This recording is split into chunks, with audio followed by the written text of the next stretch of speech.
Alien oceans. Moons, most likely to host life. Source, Scientific American. By visualgk.com.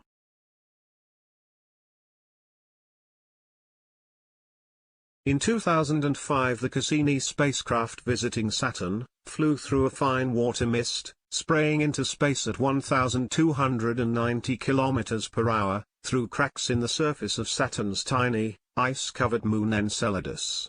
Cassini wasn't designed to sample the water, but the discovery inspired scientists to develop new missions to the outer solar system's icy moons. At least 6 of those worlds, 2 orbiting Saturn, 3 orbiting Jupiter and 1 by Neptune, might host watery oceans, sandwiched between a warm planetary core below, and ice crust above. On Earth, water is required for life, as we know it. Astrobiologists now consider the icy moons of the outer planets some of the best places to look for life in our solar system.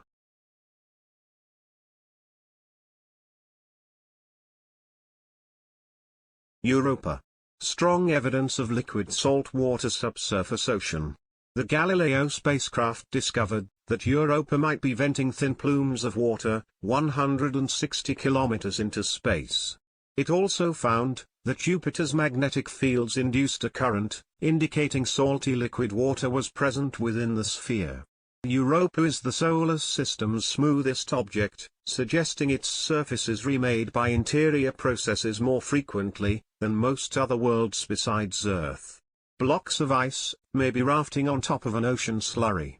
The rocky seafloor may be covered in high-pressure ice 7, which forms a cubic crystalline structure. Ice 7 can efficiently transport salts, so it could support chemical interactions that could energize a web of life.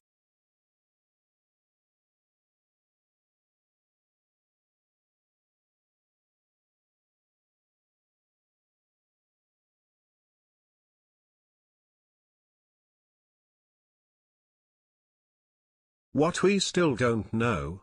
The Hubble Space Telescope saw fleeting evidence of water plumes escaping Europa through cracks in its icy shell.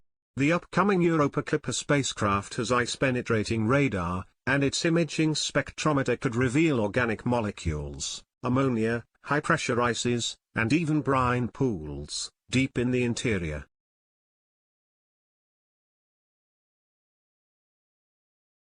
Ganymede.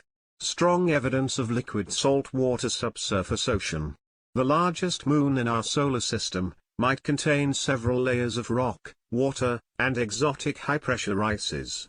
Interactions between rock and water are fundamental to microbial diversity on Earth.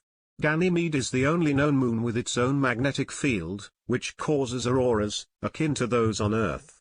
The auroras sway when Jupiter's magnetic field fluctuates, partial evidence for a large saltwater ocean.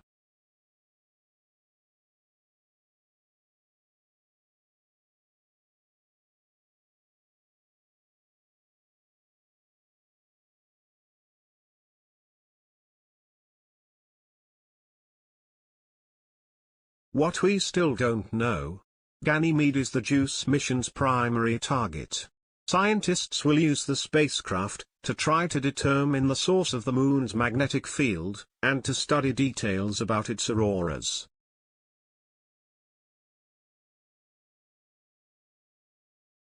Callisto.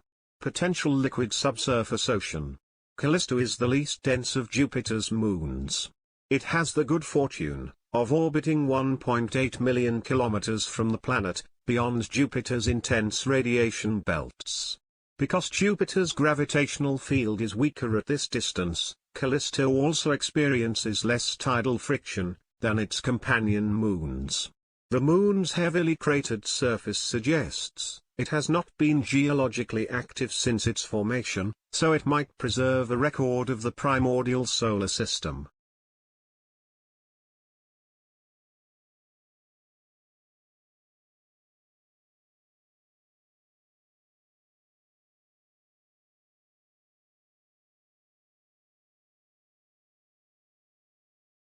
What we still don't know.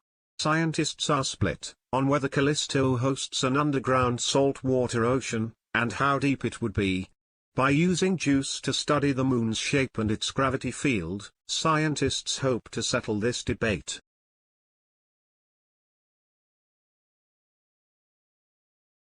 Enceladus. Strong evidence of liquid saltwater subsurface ocean. Enceladus is the most reflective object in the solar system. Plumes of mist emanating from the outer shell freeze and fall back to the surface, keeping it snowy white. Because the mist generates Saturn's second outermost band, the E-ring, sampling the band is a way to sample Enceladus's putative ocean, and to search for organic molecules, or other ingredients for life. Plumes of ejecta from cracks in Enceladus's shell feed Saturn's E-ring, which contains ice and silica grains, that form only in interactions between warm water and rock. Their existence hints at hydrothermal vents under Enceladus's ocean, which might be similar to those on Earth's seafloor.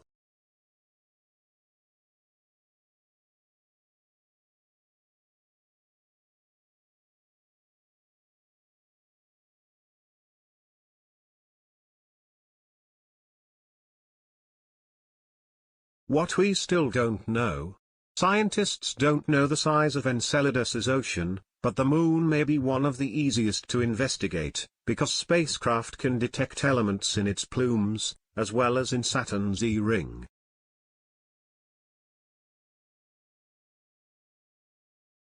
Titan. Strong evidence of liquid subsurface ocean. Cassini dropped a lander on Titan, the alien world most like Earth, with vast plains and canyonlands. It settled on a plain made of ice grains, and found evidence for great hydrocarbon lakes. Titan's dense atmosphere is mostly nitrogen, like Earth's, but lacks oxygen. It has abundant liquid methane and ethane, which create the Moon's hazy orange cast. The compounds have a circulation cycle like water does on Earth, that could support methane-based life.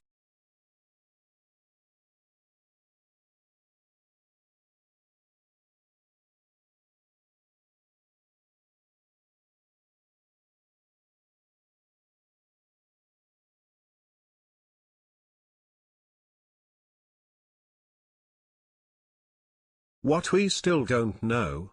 One theory for why Titan hosts so much methane, which continually breaks down in sunlight, is that methane might erupt from cryovolcanoes, that ooze chilled water, instead of molten rock.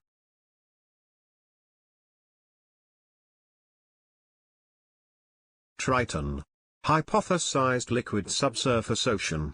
The largest Neptunian moon orbits in a retrograde motion, and was most likely captured from the icy Kuiper belt, a distant asteroid ring. The wrenching change in the Moon's trajectory probably heated it up, perhaps enough to warm a global ocean below the crust. Seasonal heating from the Sun also warms the Moon, ever so slightly, even at 4.5 billion kilometers.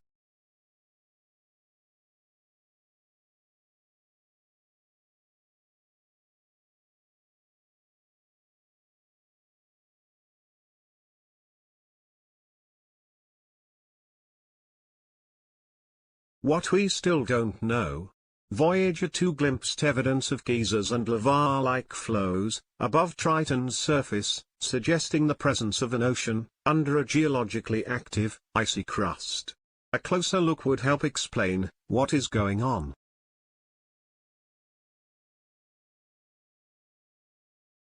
Please like, share and subscribe. visualgk.com